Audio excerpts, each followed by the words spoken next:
Boa noite a todos.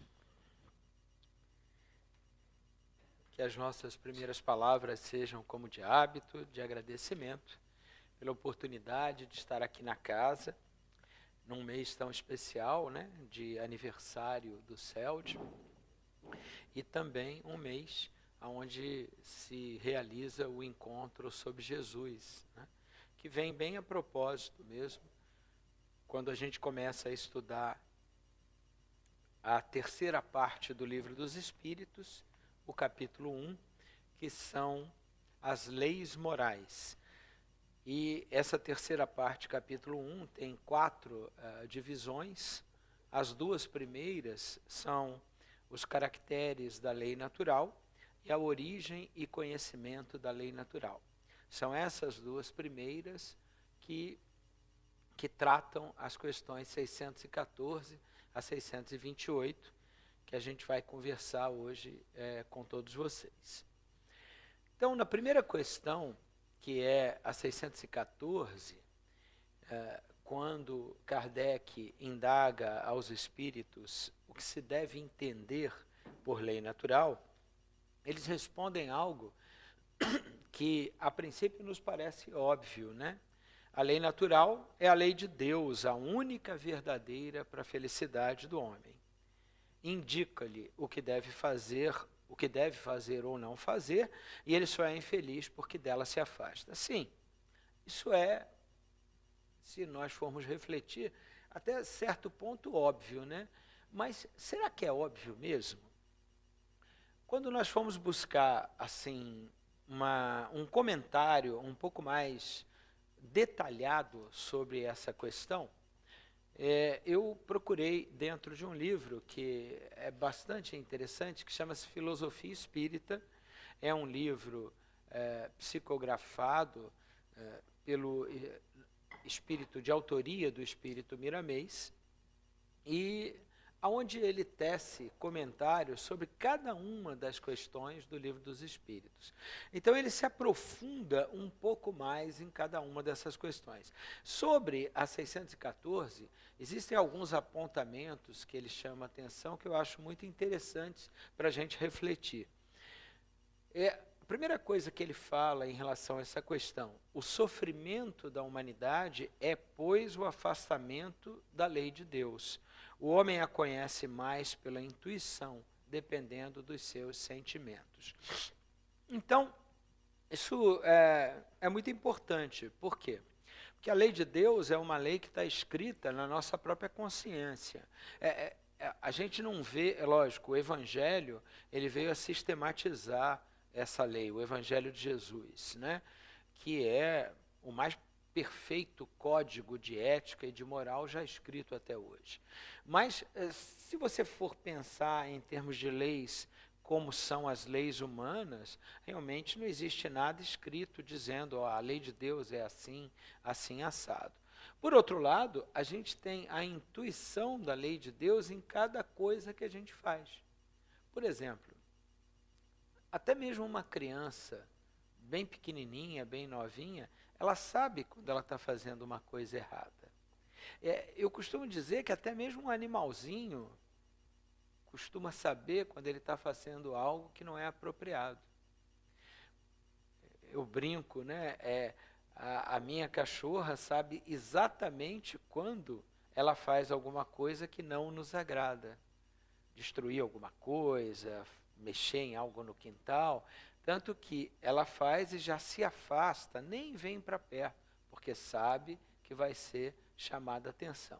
Então, assim, essa coisa que é algo natural e instintivo em cada um de nós, está impresso na nossa consciência.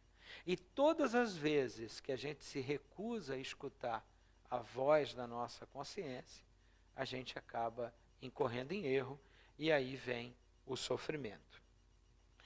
A segunda coisa que ele nos aponta sobre essa questão fala de Jesus. Quando Jesus se referiu à natureza, ele focalizou as flores, né?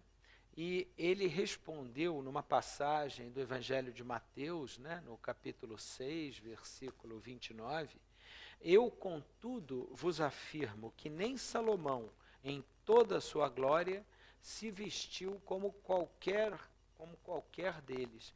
Então, o que ele quis dizer com isso? Quando ele fez quando ele disse isso, ele se referia aos lírios do campo. Então, ele queria dizer que a inteligência humana, ela perde sempre para a lei da natureza. Então, ele citou um exemplo bem simples, como no processamento das roupas naturais das flores. Então, ele dizia que nem o rei, que se vestia com apuro, com as vestes mais requintadas, onde os mais habilidosos artesãos, os mais habilidosos alfaiates trabalhavam com perfeição, ele não conseguia se igualar à beleza de uma simples flor trabalhada pela natureza no silêncio da sua expressão. E é realmente o que acontece. Se a humanidade se voltar para a natureza, ela vai tirar ali da natureza preciosas lições. Por quê?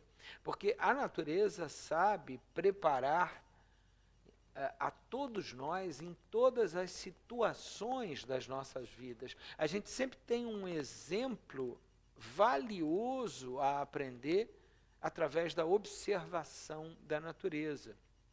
Por exemplo, ela fornece o alimento em todas as faixas da vida, ela nos dá exemplos de maravilhas que mão humana nenhuma conseguiu produzir até hoje. Quando a gente se perde na contemplação do mar, do sol, das estrelas, né, da lua, a gente não raramente se sente até pequeno diante de tamanha grandeza. O grande problema é que nós hoje, né, no nosso tipo de vida moderna, muitos dos nossos jovens ficam muito mais dentro de casa, enfurnados em seus quartos, né, olhando computadores, jogando, vendo televisão e filmes, do que observando a natureza. Enquanto que na época que a gente era criança, na época mais antiga, como não tinham esses recursos todos, a gente podia aproveitar muito mais. E a gente aprendia muitas coisas importantes para a nossa vida atual. Na questão 615, Kardec pergunta aos espíritos se a lei de Deus é eterna. E a resposta é eterna e imutável como o próprio Deus. Então, cabe sobre essa questão, que é pequena e cuja resposta é mais curta ainda, alguns comentários. A lei de Deus, ela é imutável, ela não muda com as mudanças humanas. Mas aí a gente reflete, poxa, mas como? Se à medida em que nós vamos avançando, né, ao longo da história, desde a antiguidade até os dias atuais, a gente vê tantas mudanças nas formas como as leis foram feitas. Não são elas um espelho da lei de Deus? E aí é que está a grande diferença. Não, elas não são.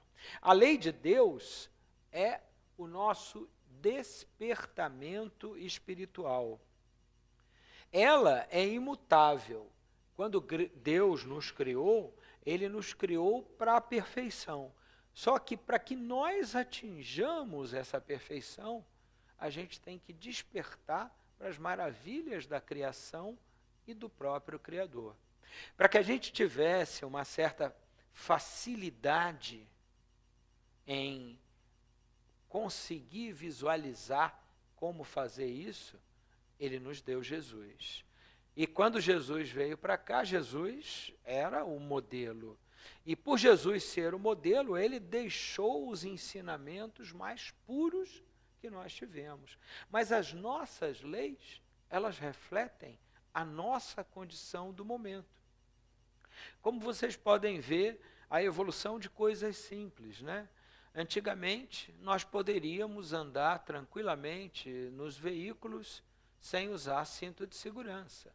Hoje, em muitos locais, cidades, estados, na realidade, quase que em todo o país, isso é passível de multa. Por quê? Porque o homem percebeu que andar sem o cinto, ele corria risco de, num acidente, acabar se machucando muito mais do que com o cinto de segurança. Isso é um reflexo do entendimento humano. Agora, o não roubar, não matar, não proferir uma palavra em vão, honrar pai e mãe, isso são coisas que vêm desde a época muito antiga. Ainda que povos antigos achassem normal entrar em guerra, dizimar uns aos outros, essa era uma característica humana. Porque se a gente for ver os grandes sábios, os grandes espíritos da humanidade, mesmo aqueles que vieram antes do Cristo, todos eles pregavam a paz. Todos eles pregavam o amor, a consideração pelos seus semelhantes. Então, na realidade, Deus fez tudo perfeito, desde o princípio das coisas. Aquilo que nós chamamos de evolução é sinônimo do nosso despertamento individual e espiritual. E esse despertamento é como diz o Evangelho, né? Jesus fala com muita segurança: o reino dos céus está dentro de vós. Ou seja, a partir do momento em que nós abraçarmos esse reino com fé, com confiança, com disciplina, com vontade, a gente vai rapidamente progredir do ponto de vista espiritual. Então, ele nos dizia: eu sou o caminho, a verdade e a vida. Por quê? Porque só através dele nós conseguiríamos chegar ao Pai. Não através dele apenas espírito, mas através dele representando a sua conduta, a sua forma de pensar, a sua forma de agir. Ele era um espírito perfeito. A partir do momento em que nós seguirmos esses passos, nós estaremos junto a ele e junto ao Pai. Na questão 616, Kardec pergunta se poderia Deus, numa certa época, prescrever aos homens algo que lhes proibisse numa outra. Então, a resposta dos espíritos é que Deus não pode se enganar. Os homens é que são obrigados a modificar suas leis, porque são imperfeitas. Mas as leis de Deus são perfeitas. Ou seja, o que quer dizer isso? Em muitas épocas da humanidade, nós vivemos em situações, nós homens, que nós éramos obrigados a colocar, obrigados em termos, né? Porque não existia esse respeito à vida, esse amor fraternal entre os seres. Então nós éramos obrigados a colocar limites. Limites que, se não fossem colocados, faria com que nós voltássemos à época dos povos primitivos, selvagens, onde a única coisa que importava era a sobrevivência. E tirar uma vida podia se justificar desde que tirar aquela vida significasse você estar numa situação melhor. Só que Jesus veio nos mostrar que isso não é válido, isso não é correto, isso não é certo. À medida que o tempo foi passando e a civilização evoluindo, a gente foi modificando essas leis. Então nós fomos criando os limites, nós fomos criando prisões, nós fomos criando reformatórios, escolas. Para quê? Para poder educar melhor o povo e tirar ele da barbárie.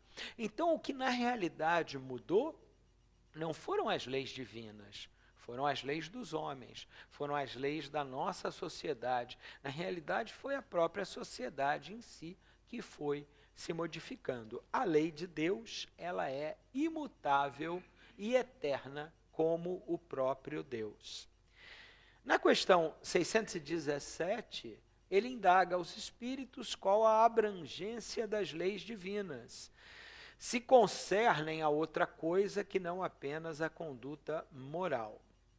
E a resposta dos espíritos é muito clara também, que todas as leis da natureza são leis divinas. Então, o sábio estuda as leis da matéria, o homem de bem estuda as leis da alma e as pratica. E aí tem uma subquestão, a subquestão A, aonde ele pergunta se é dado ao homem aprofundar umas e outras, e a resposta é que sim, mas uma encarnação apenas não é suficiente para isso.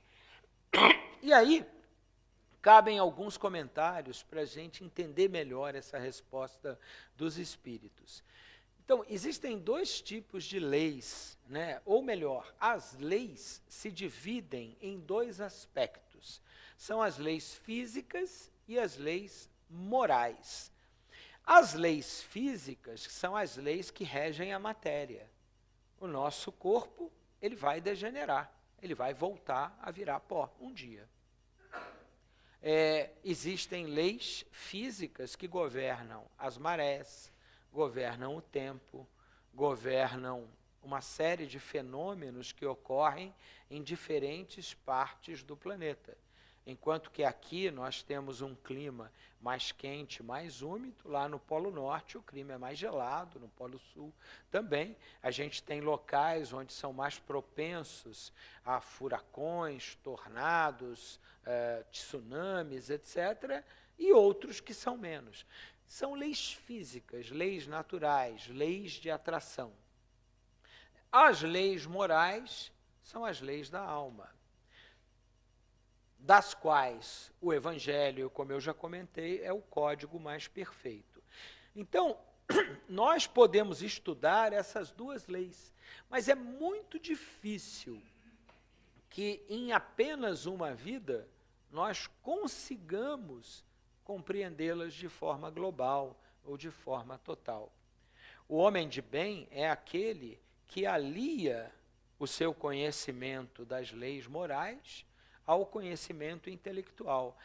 Mas nós sabemos que muitas vezes, durante muitas encarnações, esses conhecimentos não necessariamente caminham juntos. Por quê? Porque nós temos homens inteligentíssimos que trabalharam para o mal, que fizeram o mal. E temos homens de moral elevadíssima, né, muito almas puríssimas, que não eram, pelo menos naquela encarnação, pessoas de grande cultura intelectual. Às vezes vêm até como pessoas muito simples, muito pobres, no interior.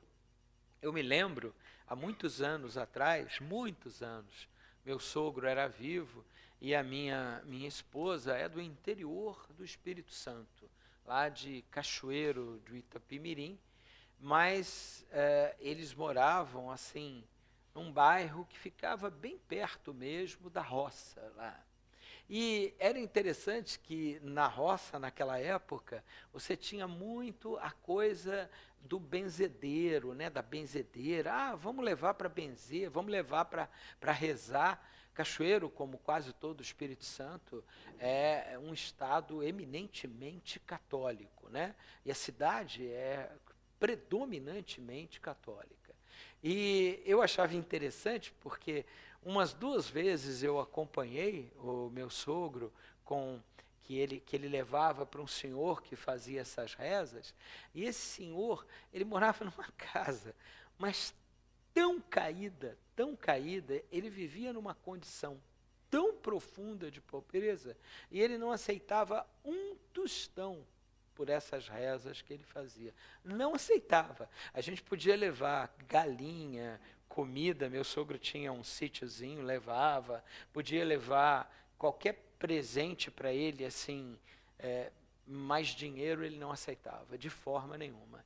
E eu achava interessante também que, hoje eu entendo isso, né? Ele tinha uma sensibilidade mediúnica incrível, incrível. Ele via os espíritos, ele conseguia, tanto que as rezas dele funcionavam muito bem, era um negócio assim impressionante.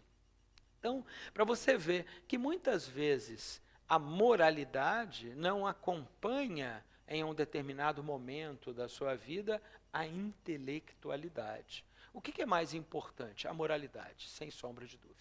As leis morais são as mais importantes. Mas a partir do momento em que você avança muito numa, você necessariamente leva outra junto. Porque espíritos superiores são espíritos cultos, são espíritos que já viveram muitas vidas, muitas encarnações, passaram por diversos momentos e tiveram um rico aprendizado, né? A gente falava sempre do Chico, né? Dizendo que o Chico é um cara que quase não tem estudo, né? O Chico mal completou o primário, não teve uma formação universitária. Pois é, mas sabemos nós das vidas anteriores desse espírito? Espírito esse que remonta à época de Cristo e anterior a Jesus? Ou seja, um espírito que já tinha vivido tantas encarnações, se burilado tanto ao longo de todas essas. Será que ele era um espírito que realmente tinha pouco conhecimento intelectual? De forma nenhuma. Ele, naquele momento, enquanto Chico, ele havia vindo com uma mensagem e com uma missão em relação a leis morais, para mostrar ao mundo, e principalmente ao povo brasileiro, o despertar de uma nova doutrina que tem hoje no Brasil o maior número de seguidores em todo o mundo, que é a doutrina espírita. Ele foi o grande impulsionador da doutrina dos espíritos em nosso país. Na questão 618, Kardec pergunta se as leis divinas são as mesmas para todos os mundos. E a resposta, mais uma vez, é que essas leis elas vão ser apropriadas à natureza de cada mundo e proporcionais ao grau de adiantamento dos seres que os habitam. Então, o que quer dizer isso? Essas leis mudam de acordo com os mundos? Não. As leis são imutáveis e as mesmas para todos os mundos, nos diz Miramês no livro Filosofia Espírita. As mudanças que por vezes verificamos estão na qualidade espiritual de cada um.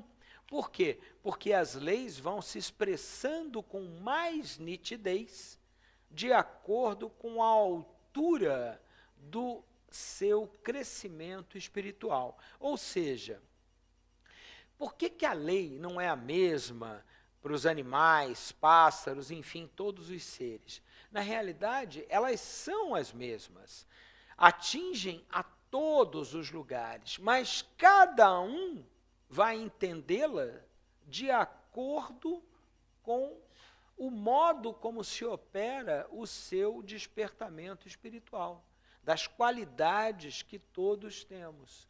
E de que forma esse despertamento espiritual ele vai se processando e você vai começando a entender essas leis divinas através da reencarnação. E essa é a grande diferença da doutrina dos espíritos. Outras doutrinas acreditam na reencarnação, não é só a doutrina espírita. No entanto, é a doutrina espírita primeira que vem explicar que é através da reencarnação que nós progredimos como espírito. E isso significa o quê? Significa que nós começamos a entender melhor as leis de Deus e a vivê-las com o coração. Eu tinha um professor que dizia o seguinte: quando você entende com a razão, você entende, mas você ainda não é capaz de praticar. Quando você entende com o coração, aquilo entra no automático e você pratica sem sentir. Por quê? Porque é algo que você não apenas entende, você sente também. Você sente, a gente fala do fundo do coração, embora a gente saiba que as áreas de processamento dos sentidos estão no cérebro, a gente diz que a gente sente com o coração de uma forma figurada.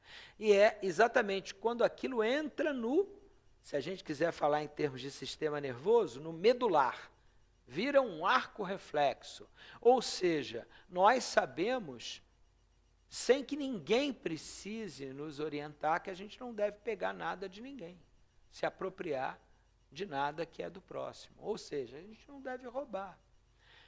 Se a gente ainda encontra desculpas para fazê-lo, é porque a gente ainda não entendeu com o coração.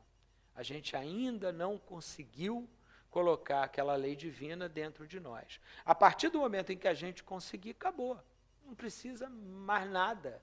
A gente simplesmente sabe e não tem mais o que falar. Na questão 619, a gente passa para um outro item dessa terceira parte, né?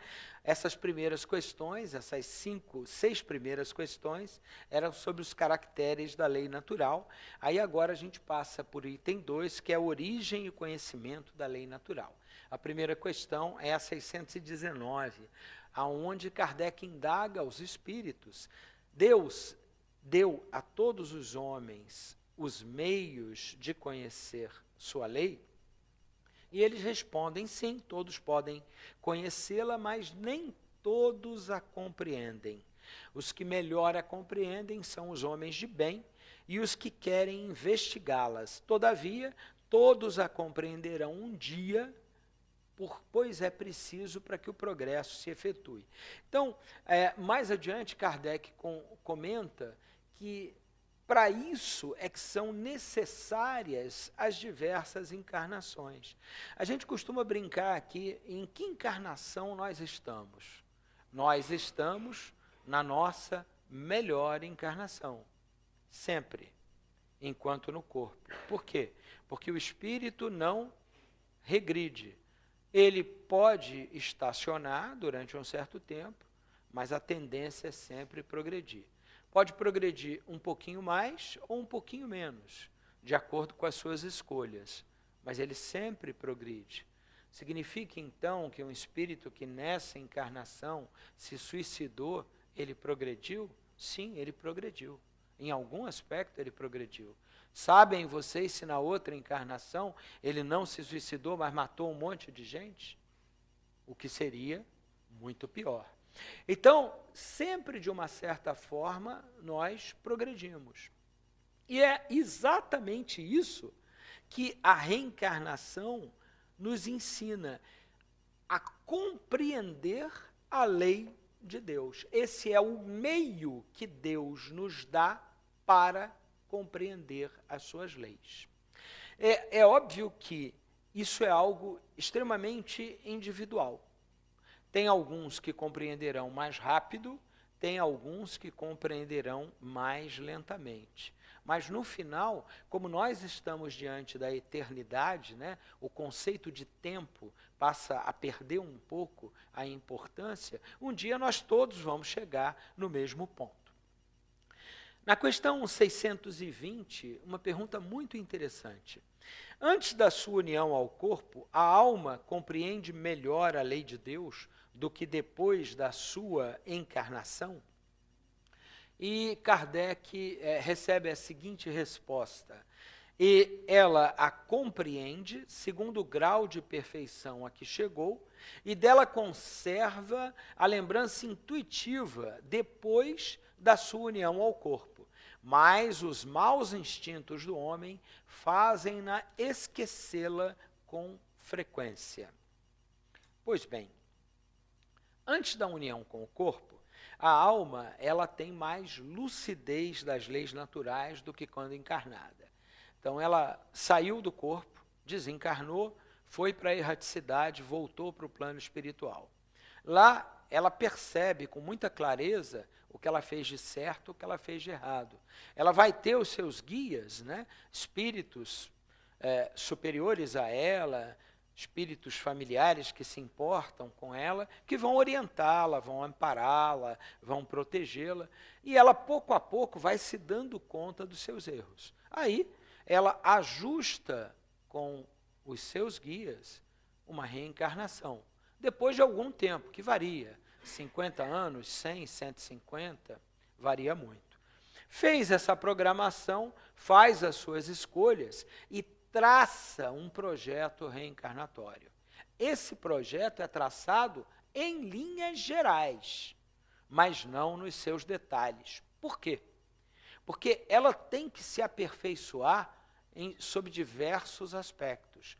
Esses aspectos vão ser os testes aos quais ela será submetida para que ela possa fazer novas escolhas. Então, vamos supor que ela errou na encarnação anterior porque prejudicou alguém, ou porque lesou aí um companheiro, ou porque fez alguma coisa errada, qualquer que seja. Nessa próxima encarnação, ela vai estar diante novamente de uma situação parecida, para que ela possa fazer a escolha entre incorrer no erro novamente ou escolher da forma certa dessa vez. E é nesse momento, nesses testes, que ela progride, que ela começa a despertar para as leis divinas. O grande problema é que quando a gente cai no corpo, a gente esquece dos erros anteriores, a gente esquece das vidas anteriores, a gente conserva a intuição das nossas passadas existências, mas a gente não tem a lembrança nítida. Então, muitas vezes, a gente erra novamente.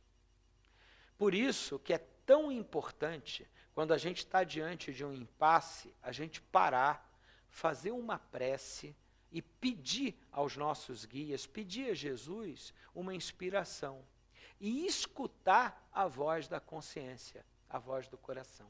Porque nesse momento a gente vai ter a certeza daquilo que a gente deve fazer. Em outras palavras, a gente tem que tentar se colocar no lugar de Jesus. Se fosse Jesus, o que ele faria?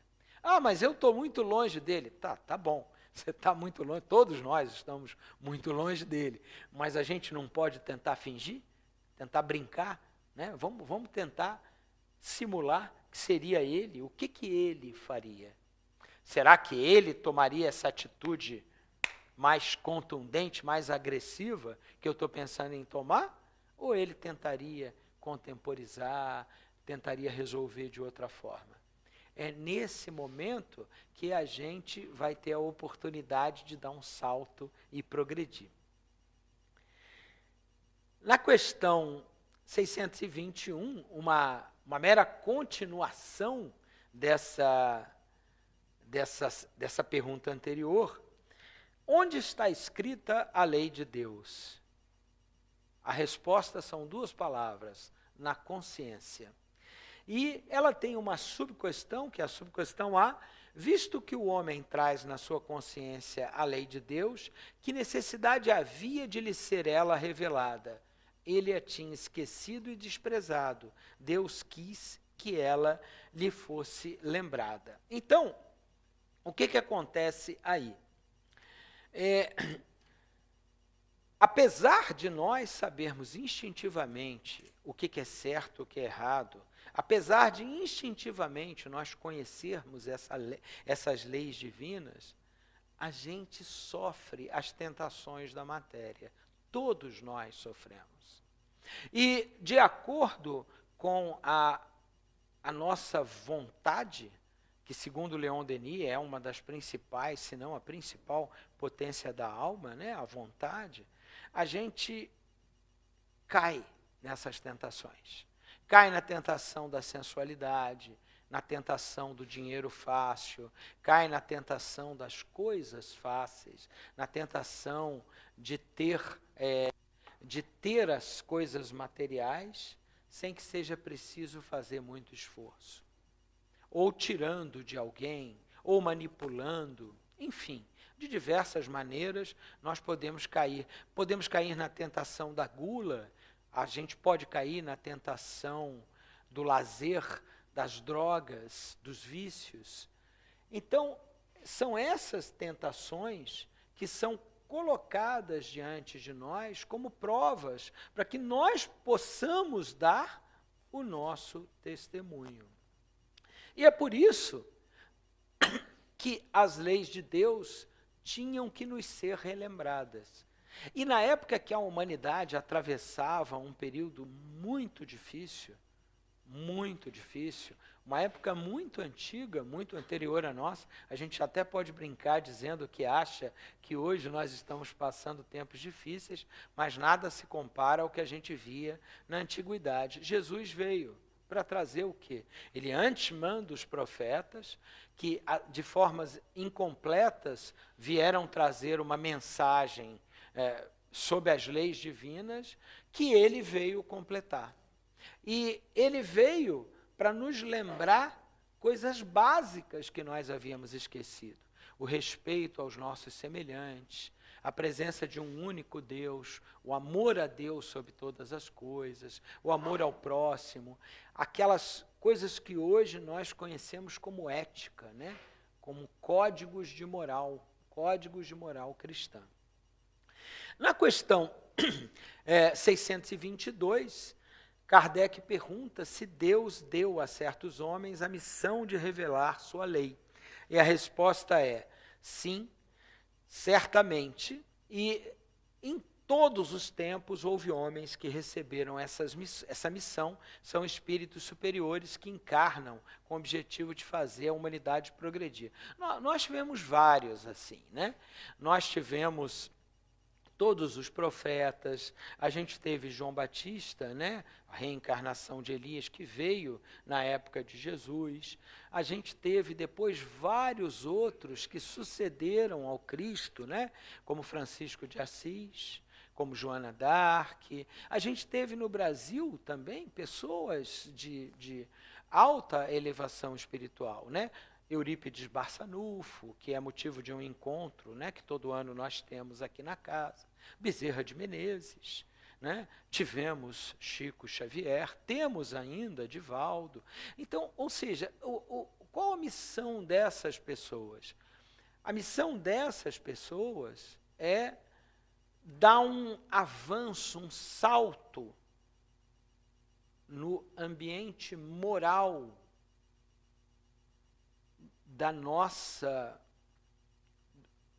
do nosso local de vida, de tempos em tempos. E para esses espíritos encarnarem entre nós, olha, eles sofrem, porque eles têm que adensar muito os seus perispíritos para que eles possam voltar, às vezes, a habitar um corpo de carne e sofrer todos os impactos vibracionais que existem num mundo como o nosso, que ainda é um mundo de provas e expiações.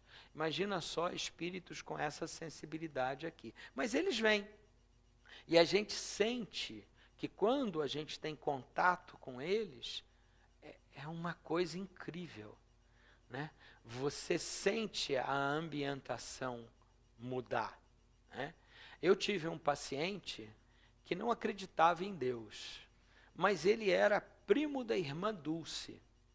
Primo mesmo, o pai dele era primo de primeiro grau da irmã Dulce. Então, ele conviveu com a irmã Dulce durante toda a adolescência e a vida adulta dele, até mais ou menos uns 35 anos, quando ela desencarnou, e ele falava para mim assim, eu não acredito, mas é engraçado, porque quando ela chega na casa, parece que tudo se harmoniza. A gente não tem vontade de brigar, de discutir. Esse é o efeito desses espíritos. Eles produzem uma harmonização no ambiente, uma sensação de bem-estar enorme, incrível.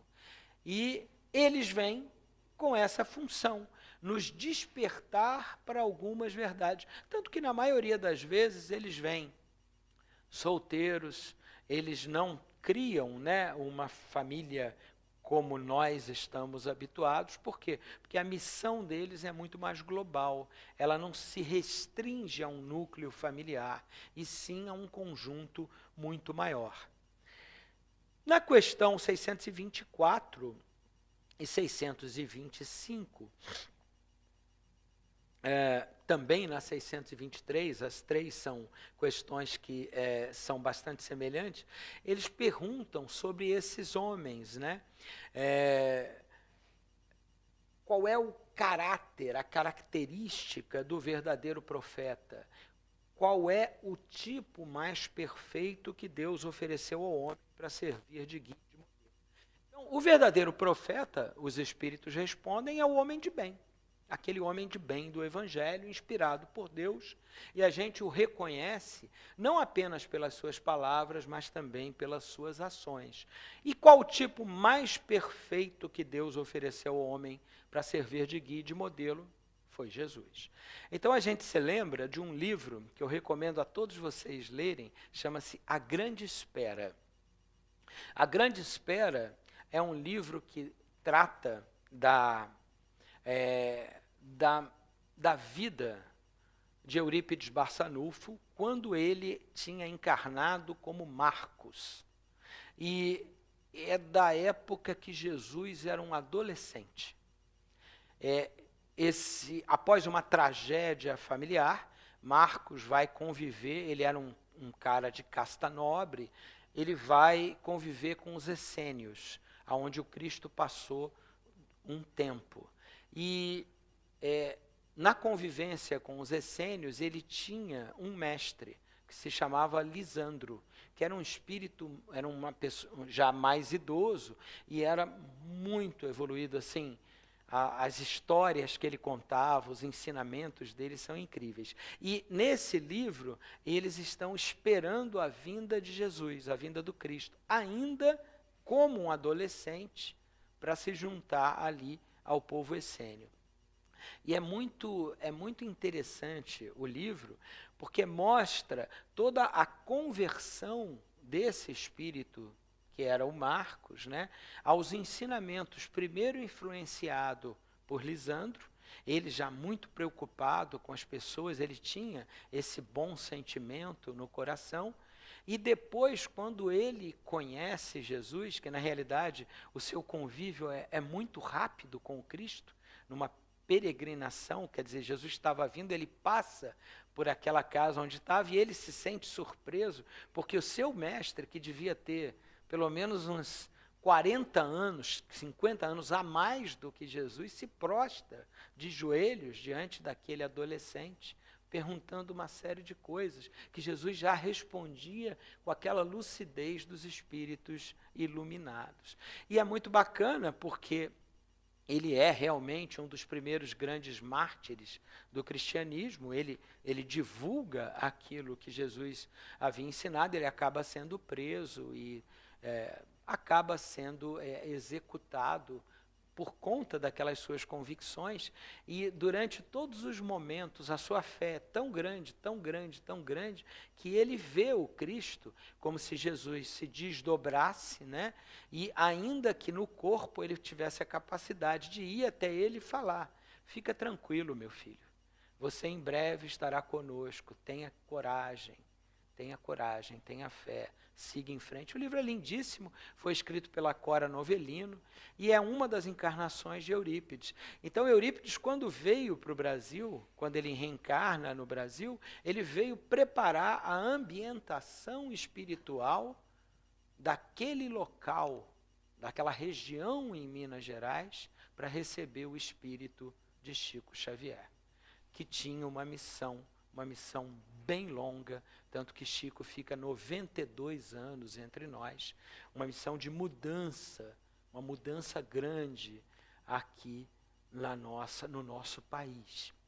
E Eurípides, o que ele tinha que fazer? Ele tinha que mudar o ambiente vibracional daquele local. Então ele vem em Sacramento, Pedro Leopoldo é pertinho de Sacramento, né? A região do Triângulo Mineiro, ali logo depois, são tudo próximo, né? E vocês lembram que na biografia dele a gente vê que na casa espírita que ele funda e que ele frequenta, espíritos de elevadíssimo teor davam comunicações, como a própria Nossa Senhora. Então, esses espíritos são aqueles que vieram, né? Para quê? Para nos alavancar, para nos fazer progredir, para nos despertar para as leis divinas, que são essas leis imutáveis. Nas 3 últimas questões, 626, 27 e 28, as respostas são um pouco mais elaboradas. A Magdala já leu as 2 delas, eu vou falar sobre a 626. As leis divinas e naturais, pergunta Kardec, só foram reveladas aos homens por Jesus? Antes dele, só se teve conhecimento por intuição? E os espíritos respondem que não. Essas leis estavam escritas desde sempre. De quando em quando, alguns homens, algumas pessoas, alguns mais evoluídos, outros menos, as religiões, que todas têm um cerne, um núcleo necessariamente bom, já traziam ensinamentos, mesmo que incompletos, sobre as leis divinas. Estando as leis divinas, dizem os espíritos, inscritas no livro da natureza, o homem pôde conhecê-las quando quis investigá-las. É por isso que os preceitos que elas consagram foram proclamados em todos os tempos pelos homens de bem. E é por isso também que delas se encontram elementos na doutrina moral de todos os povos saídos da barbárie, embora incompletos, seja por ignorância, seja por superstição. Ou seja, essas leis, meus irmãos, elas existem desde que o mundo é mundo. Só que para que a gente realmente as aprenda, para que a gente realmente as coloque em prática, a gente precisa ter esse despertamento espiritual. Inicialmente a gente saiu da barbárie, já é muita coisa. Depois disso, a gente progressivamente vai galgando, né, subindo os degraus em direção a um aperfeiçoamento moral, que na maioria das vezes vai se acompanhar também de um aperfeiçoamento intelectual, embora nem sempre, né? Mas é isso. O grande modelo é Jesus, o maior código de ética é o Evangelho que ele nos deixou.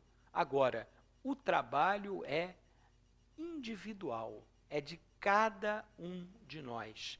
Não existe uma evolução de um povo sem que haja a evolução de cada um dos seus componentes. Ou seja, nós individualmente temos que trabalhar para ter dentro de nós esses valores.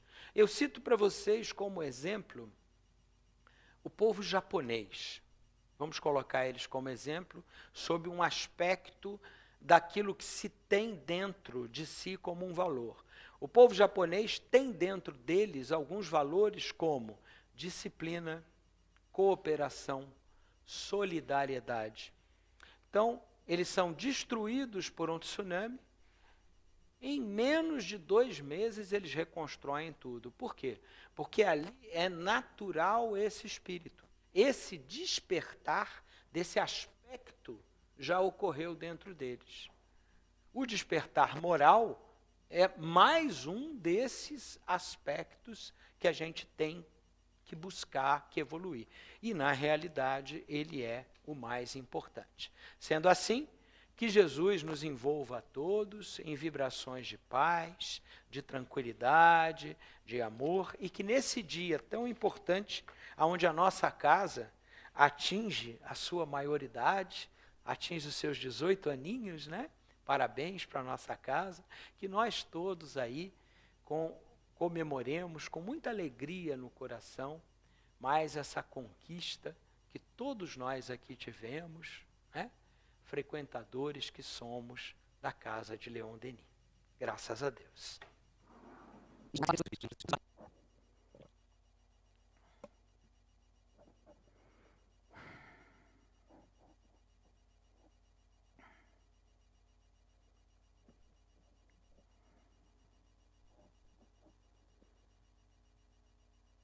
Meus irmãos, Jesus os abençoe a todos nas propostas espirituais dos trabalhos de hoje. A avaliação do progresso humano proporciona a cada um identificar a sua relação com a reencarnação e dizer a si mesmo: o que estou sendo chamado outra vez para o exercício do progresso, para o desenvolvimento do progresso através dessa existência, pelas mãos, pela fala, por ouvir. Todos podem socorrer. E assim, podem todos os espíritos avaliarem a trajetória humana e encontrarmos recursos variados da história. O desenvolvimento do abrigo, hoje em dia, o que não se falaria de uma oca das cavernas. No desenvolvimento da locomoção, o que não se falaria das grandes lutas e batalhas, das carruagens e das grandes montarias de animais para transportar os homens, quando não a pé. O que falaríamos, caros irmãos, da saúde, da higiene de hoje com relação às lutas das enfermidades, das pestes, da febre e do abandono no caminho quando nada mais se podia fazer. Ah, caros irmãos, o desenvolvimento do homem na habitação, na locomoção e na saúde proporciona, caros irmãos, as necessidades do espírito no desenvolvimento das leis de Deus para o progresso da humanidade. Mas muitos querem desenvolver o ponto material e chegou o momento com o Cristo de desenvolvermos o ponto espiritual. Cuidar da alma, cuidar do espírito, encontrar habitação para o espírito, encontrar locomoção para o espírito, encontrar saúde do espírito. Sendo assim, caros irmãos, a casa espírita proporciona o abrigo, proporciona percepção do mundo espiritual, proporciona saúde espiritual. Vejamos com Jesus o que entregou àqueles que caminhavam com ele nos seus passos doloridos, entregou a amizade. Saibamos assim, nos dias de hoje, sermos fraternos, amigos, compreendermos as necessidades uns dos outros e desenvolvermos com Jesus um mecanismo de socorro.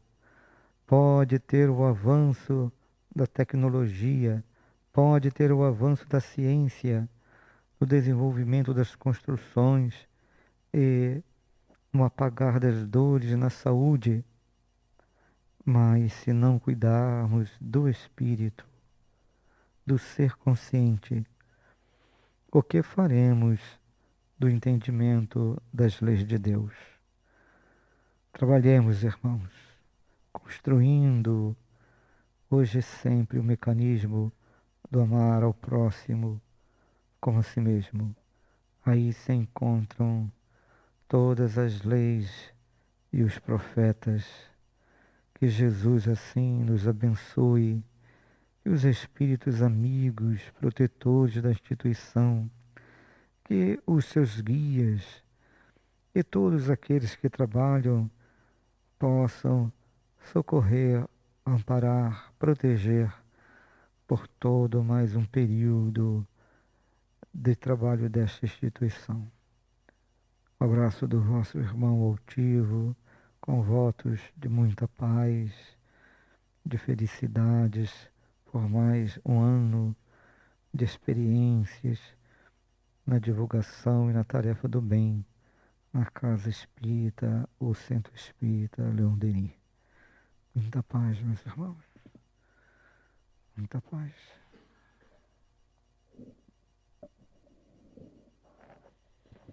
Que possamos